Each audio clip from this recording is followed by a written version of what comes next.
Namaste, Jai Hind, and welcome to this edition of Statschat. I am Anand Narasimhan.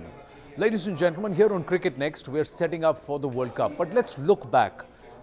कोशिश ये है कि we'll try and understand how has the last year or the last 10 months been for all the teams in the one-day international format. Clearly, the run-up you'd want to see on form. How are each teams placed? Somewhere it will also help us understand that going into the tournament, किसके chances कैसे लग रहे हैं. So from the 1st of Jan till the 1st of October 2023, how have the teams fared? Who's played how much of one-day cricket? Let's try and take a look.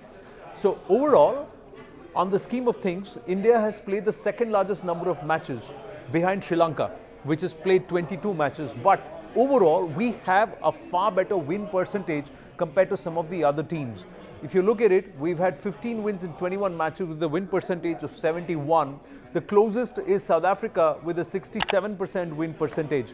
And thereafter, some of the other teams with 64 and 63% win percentages. But overall, if you look at it, we've not only played the second highest number of matches, but we've got perhaps the best of the win percentage. So we are on form, winning more matches compared to some of the other teams.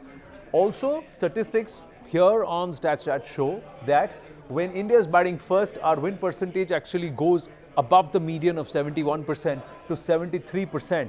The only other team that has a higher win percentage batting first is South Africa, which has won 83% of its matches, and then behind that is Pakistan at 71%. Now, chasing. This is where it dips a bit below the average, and that's at 70%, but we are the best team chasing, ladies and gentlemen. We are the best team chasing compared to some of the other teams. The closest is 7% behind is Pakistan while chasing with a win percentage of 63, and then Sri Lanka. South Africa is fourth. So we're doing well even while chasing. So overall 70%, 7 on 10, 6 on 10 is Sri Lanka. Now, if you look at the run rates, this is where it gets a little interesting. We have a healthy run rate of 6.11 overall in the 21 matches that we've played. But there are teams which are scoring better than us at a higher run rate. Bangladesh at 6.74, New Zealand at 6.49, Australia at 6.37. Now, here's the thing. The twist is when, if you look at, this is the overall run rate, it goes up. We are number 2 when batting first. 6.5 plus is our run rate. Second only to an England, which is at 6.83.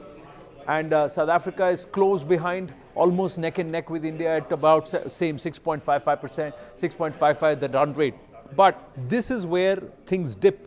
We have a problem when we are chasing. When we are chasing, our run rate is 5.46 in the chases. If you were to see South Africa going close to 7 and over, Australia again near abouts at 6.75 mark, New Zealand at 5.74. But then we dip, and that reflects in the fact that the highest score in ODIs while batting first is 399. That was recently in the series against Australia. South Africa have breached the 400 mark in this year itself at 416.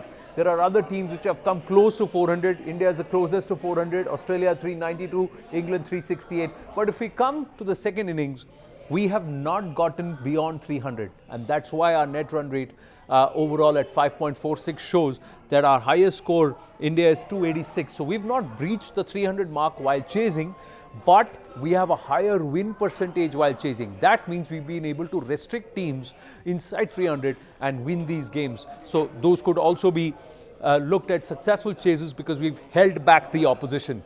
Now, the instances where there have been scores of more than 300 plus, all of these 7 have come while we are batting first, clearly, and some Mizafa has happened recently in the Asia Cup and also in the series against Australia. England is second with 6 300 plus scores, South Africa with 5. Now, let's look at this. Most hundreds and 50s, again, we top the list in in terms of centuries scored, in terms of half centuries scored. 11 centuries, 28 half centuries for India. So we are on form. Our batters are doing quite a good job scoring hundreds and also scoring half centuries. And it's across the batsmen. So we'll show you that also. Let's get to the batting list. Top run getter for Bharat, well, this young lad, Shubman Gill. What a year he has had across all formats.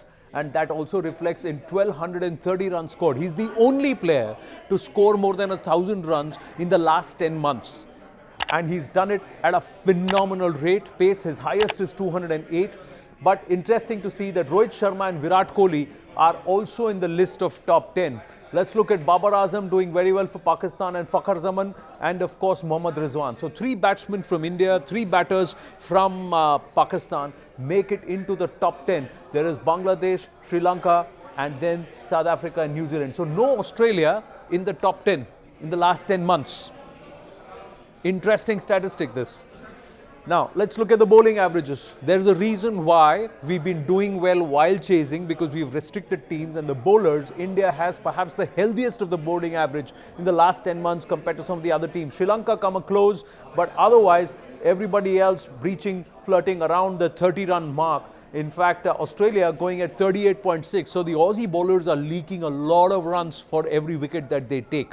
So this is becoming a concern area for nations like Australia. Look at this, South Africa at 30.59, Pakistan at 31.46. So the Aussie, Pakistan and South Africa bowlers are actually not taking wickets at the pace at which, or at the rate at which we are taking, or our bowlers are taking. So bowling clearly emerging as a strong point now for Bharat. Let's look at the economy. Even in the economy, we are third behind Bangladesh and Sri Lanka at 5.35. Very healthy. The subcontinent teams scoring way above the non-subcontinent teams, and this tournament is here in this region. So clearly the bowling will become a key for all of us. 5-wicket hauls again. Sri Lanka leads with 4 5-wicket hauls.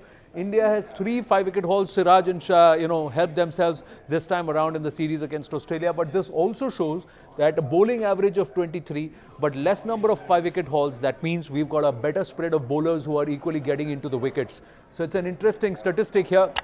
And the best of our bowlers, Kuldeep Yadav. Kuldeep Yadav, the best of our bowlers. In 17 matches, he's got 33 wickets. We've got Siraj there with 30 wickets. And we also have Shardul Thakur with 19 wickets. And Mohammad Shami here with 19 wickets. See, that's the spread. In the top 10, we've got 4 bowlers from India and 3 from Pakistan. So, and we've got Sri Lanka, 2 bowlers and 1 from Bangladesh. So that's the spread. Overall, our bowlers are helping each other. That's what we are seeing, a certain amount of cohesiveness in the bowling as far as wicket-taking abilities too. Interestingly, Kuldeep Yadav's the only spinner. The other 3 for us are medium pacers. So pace is now becoming a forte for us. Interesting numbers this, but overall, India looks to be one of the teams to watch out for in the Cricket World Cup 2023.